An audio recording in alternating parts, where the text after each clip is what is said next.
Enfin, la retraite. Vous avez accumulé certains actifs, les avez fait fructifier. Cependant, est-ce que vous avez pensé d'avoir une bonne stratégie de décaissement afin d'en profiter au maximum?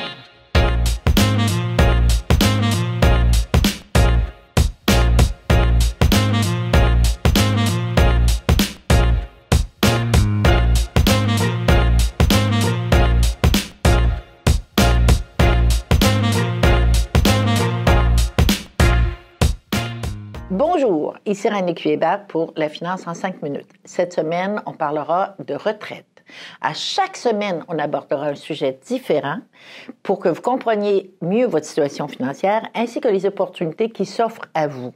Si vous êtes nouveau sur cette chaîne, que vous désirez avoir une meilleure compréhension des enjeux financiers, n'hésitez pas à vous abonner pour ne pas manquer la prochaine vidéo. Maintenant, passons au vif du sujet, la planification de retraite et le décaissement.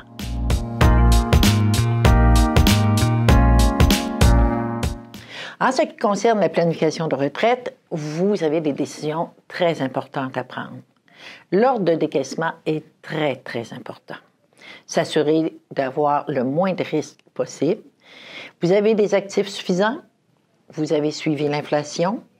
Avoir le moins de rendement négatif. D'abord, 2 revenus imposables sont versés en premier lieu, soit la Régie des rentes du Québec et la Sécurité de vieillesse.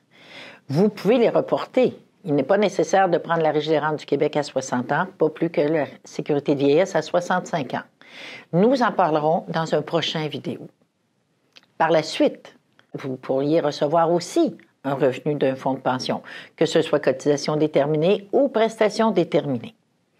Finalement, vous évaluez vos économies personnelles.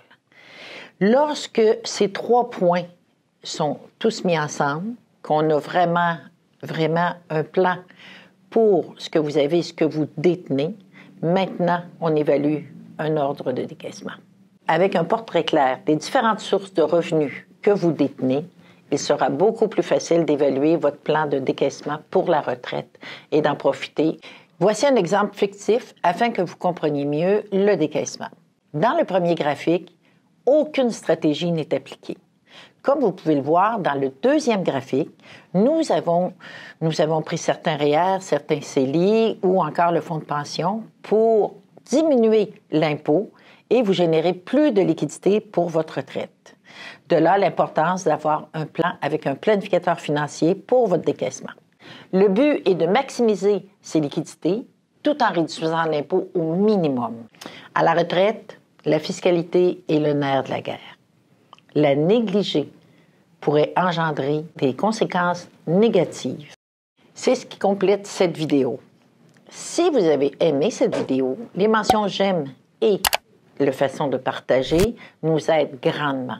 N'oubliez pas que toutes nos vidéos sont disponibles sous forme d'articles pour ceux et celles qui préfèrent le format et vous trouverez le lien dans la description du vidéo. N'hésitez pas à nous laisser savoir en commentaire quel sujet vous intéresserait pour nos prochaines vidéos. On se retrouve dans une prochaine capsule. À très bientôt.